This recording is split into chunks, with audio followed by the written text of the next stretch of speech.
Aqui temos um quadro de atualidades para nossa reflexão. Nos meus endereços telemáticos, Paulo Roberto Maciel ou Paulo Roberto Maciel 7919. Sacerdote fala dos males provocados pela teologia da libertação. Olha, um padre que tem mais de 25 anos de ordenação sacerdotal disse que há 3 exercícios no tempo da quaresma: oração, penitência e caridade. No tempo especial da igreja, não é? O tempo da quaresma é um tempo super especial da nossa igreja católica. No tópico caridade se encaixam, por exemplo, aspectos propostos pela campanha da fraternidade que se realiza anualmente durante o período quaresmal. Ocorre, no entanto, que no fim da década de 1970 em diante, quem escreve os documentos são pessoas claramente ligadas à denominada teologia da libertação, disse esse padre.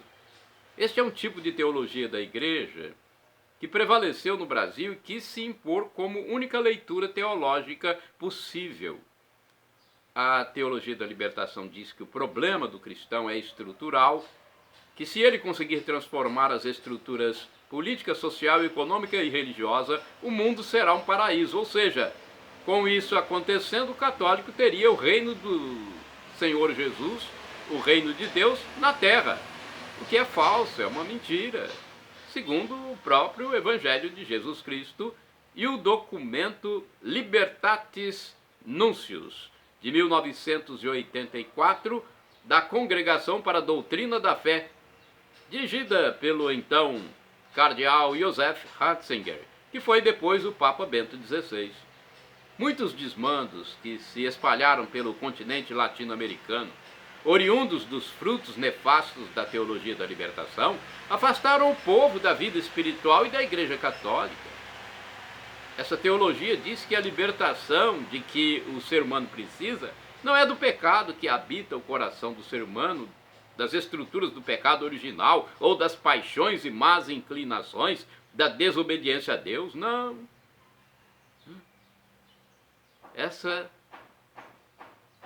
teologia diz que não é assim. Pois é. Por outro lado, os padres que não são desse segmento consideram que tudo isso é preciso, sim. E convida de oração, para que o Senhor tenha misericórdia e transforme o coração de cada um.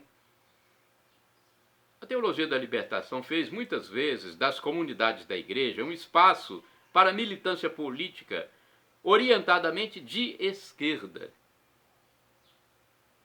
E o espaço da Igreja Católica não é local apropriado para militância ideológica.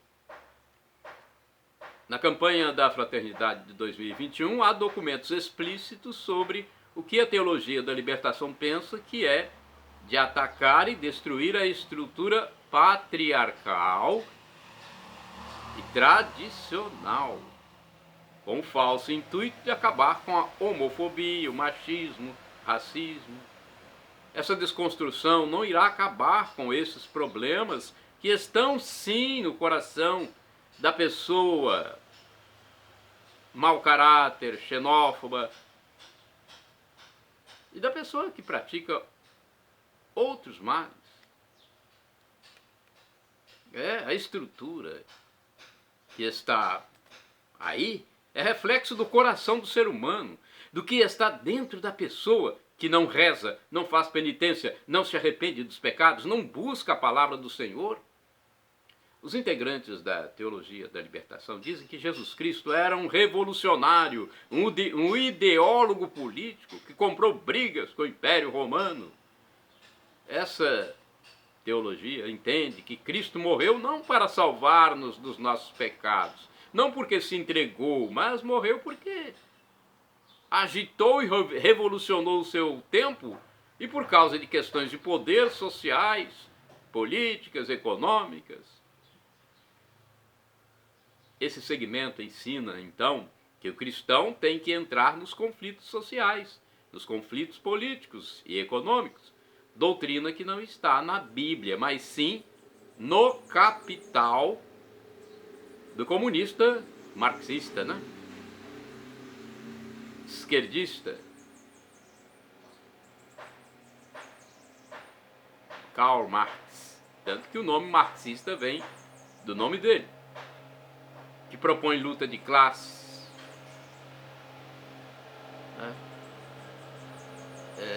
Essa teologia está lá na luta de classes dos comunistas, na escola de Frankfurt, em cartilhas de partidos de esquerda. Isso não é do Cristo que o católico ama, que o católico serve e que libertou a sua vida. A luta de classes não está nos evangelhos.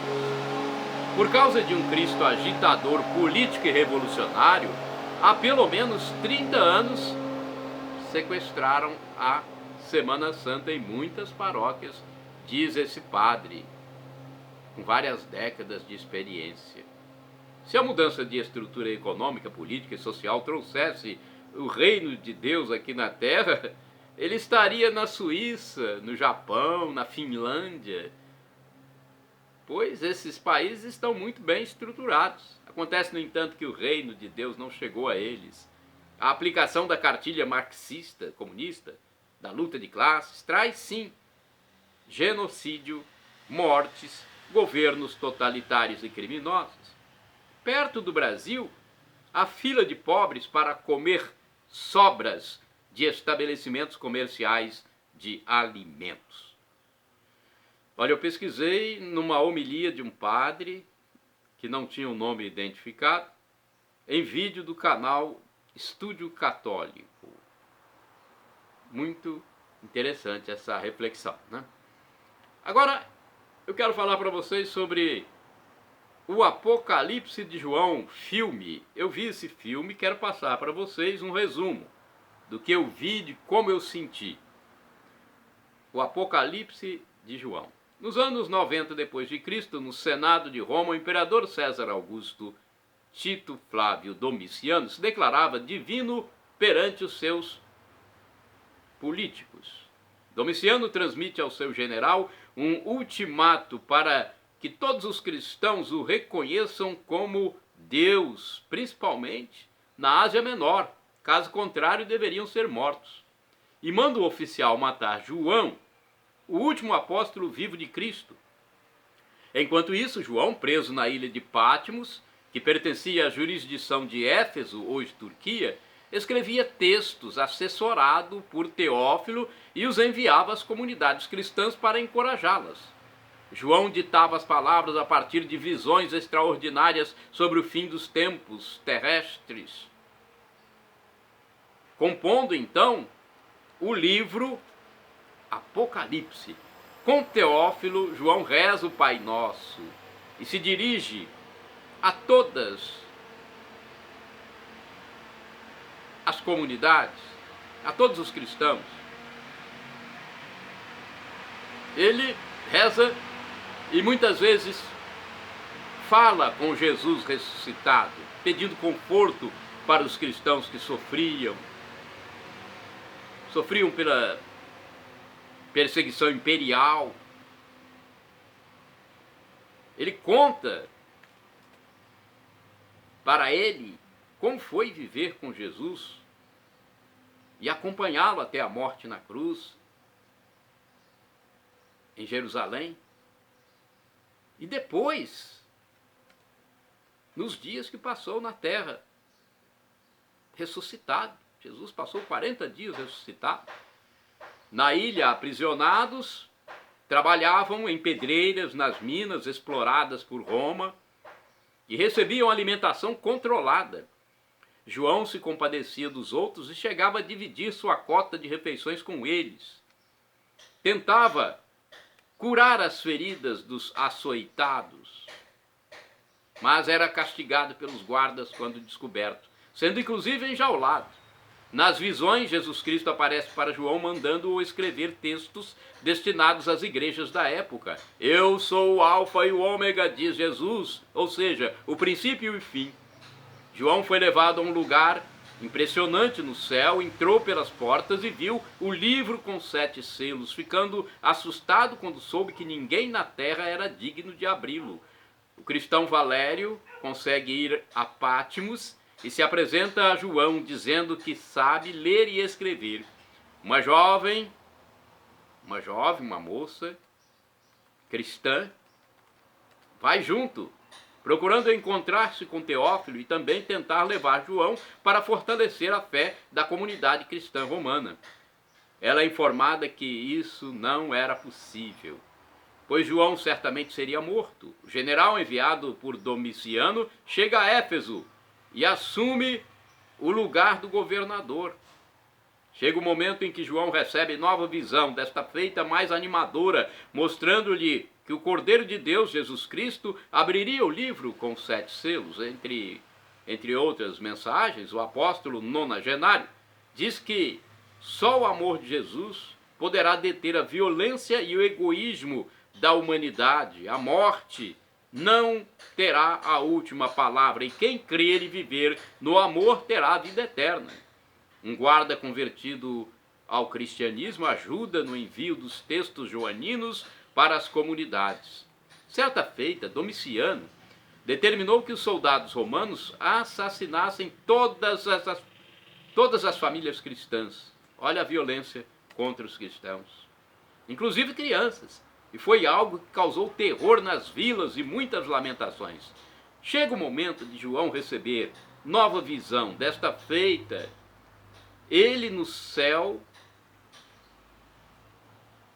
vê um amigo prisioneiro chamado Sóstenes. Olha a visão de João, né? E Jesus aparece com vestes brancas. Na visão, João recebe a mensagem de que o sangue dos inocentes não será mais derramado. Quando João tem a visão do céu interrompida, é informado sobre a morte de Sóstenes e declara: ele não morreu, está na presença de Deus. Durante as tentativas de fuga de Patmos, os prisioneiros são duramente ameaçados pelos guardas e centuriões romanos. Por sua vez, Teófilo diz a João que não tem mais medo da morte, pedindo-lhe a bênção. Surge então outra visão celestial quando aparecem as mensagens de Jesus no Sermão da Montanha, entre elas a de que será abençoado o que agora chora, e o que é mau será varrido pelo vento. Jesus aparece com vestes brilhantes e muitas pessoas com trajes brancos estão ao seu redor. Eles não terão fome nunca mais, pois foram lavados pelo sangue do Cordeiro, informa a mensagem. E o Messias rompe o 7º selo do livro quando os personagens de vestes brancas se prostram em adoração e há um grande silêncio enigmático. Em determinado momento, após apelos insistentes de cristãos, João resolve deixar a ilha com eles, mas os soldados descobrem a fuga e há um grande e violento ataque com muitas mortes. João, no entanto, dá a bênção a um amigo que estava prestes a embarcar num navio e deixar a ilha. Em nome de Jesus, eu perdoo seus pecados, vá com Deus, diz João. O apóstolo é agraciado com mais uma visão, na qual Jesus mostra as palavras do livro. Tocam-se trombetas, surgem raios, trovões, fogo, astros, e uma mulher aparece com roupas brilhantes, com um filho no colo, que depois sobe para o alto e ela corre sobre rochas. Os prisioneiros que tentavam escapar foram contidos e levados ao governador para a execução. No entanto, o dirigente político manda remover as correntes, pois o imperador Domiciano havia sido assassinado. E o novo imperador, Nerva, decretou o fim da perseguição aos cristãos e anistia aos prisioneiros. É a história do filme. Anos depois, o apóstolo, que morreu com a idade mais longeva entre os 12, ainda pregava sobre Jesus Cristo, dizendo: vi um novo céu, uma nova terra, a cidade santa, a Jerusalém nova, que descia do céu como esposa. e Deus enxugará todas as lágrimas, não haverá mais mortes, nem dores. Vinde, Senhor Jesus. Shalom Adonai, uma expressão hebraica que significa a paz de Deus. El Shaddai significa Deus onipotente, Deus Todo-Poderoso. Ele proverá. O professor e escritor Felipe Rinaldo Queiroz de Aquino, que tem um canal na internet, que nos esclarece, diz que Deus pode nos dar uma dessas três respostas: sim, não ou espere. E agora eu clamo do aramaico, dialeto de Jesus, Maranatá, como dizemos nós católicos, ou Maranata, como dizem os evangélicos. O significado é o mesmo: vinde, Senhor Jesus. Um dia ele voltará e será o juízo final. Perdão, Senhor, pelos meus pecados passados, presentes, futuros, físicos, espirituais, pecados do pensamento, palavras, atos e omissões, e me dê a vida eterna. Meu Jesus, eu quero a vida eterna convosco.